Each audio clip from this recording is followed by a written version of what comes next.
Hello, welcome to the Cyberspace Virtual Reality, your source for VR news and information and all sorts of ways that you can use VR.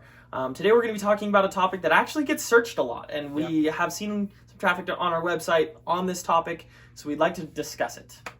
Yeah, we're going to talk a little bit about virtual reality and does it cause cancer?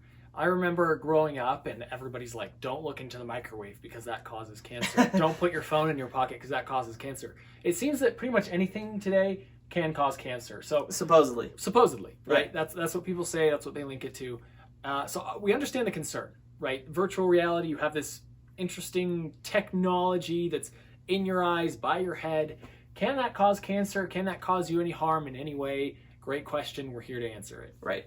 To start, Landon and I both use virtual reality a lot. I've played many hours of VR, different applications, and I feel great. I haven't had any loss of vision or anything like that. So let's just get that off the table. Is it my personal experience, as anecdotal as it is, haven't had any issues.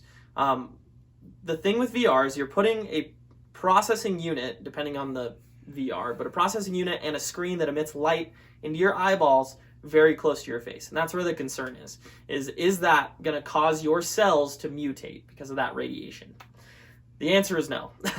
You're getting the same radiation from a VR headset as you would from like an overhead light or your phone screen. If you lay in bed and look at your phone at all, it's the same type of radiation. You're not going to get any, if it does, which I'm pretty dang sure that it doesn't.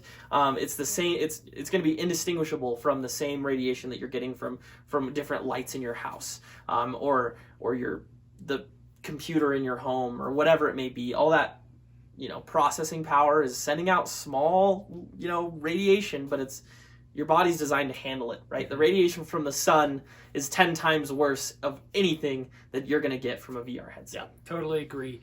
One thing to keep in mind is that the people who manufacture VR headsets, there are just some really smart people out there that have concerns and they want to make sure that these products and these things are good and healthy and aren't going to cause problems for many reasons, right? First, people are good people, right? They don't want to go and sell things that are going to give people cancer, right? So they've probably looked into it. If there was any chance of that happening, we would have seen something by now. Somebody would have said, hey, we need to be careful with this VR tech because of X, Y, and Z. These reasons could mean that in 5-10 years, people could start having cancer. We've not seen a single thing. Nobody's concerned about it.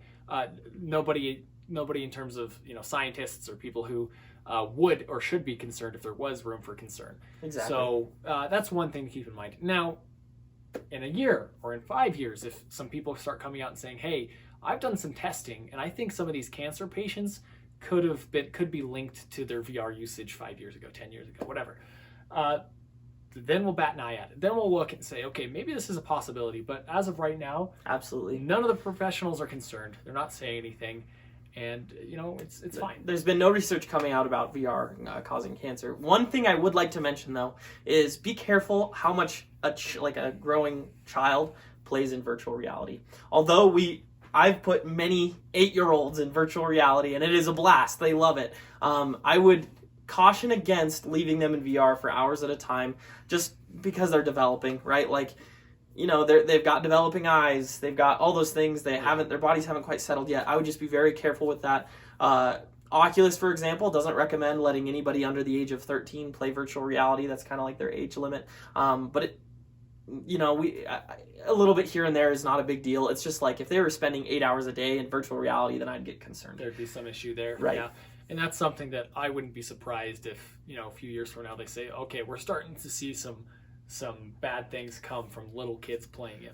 That makes more sense because they're not developed. They're right. And things like that. And it's not the radiation that I'm concerned about, it's right? Not cancer. It's going to be, your eyes are going to be, they have lenses on them and you're focusing on a false screen, and so that they're growing into that and adjusting to that if they're young. So just be careful with that. But other than that, VR is completely safe.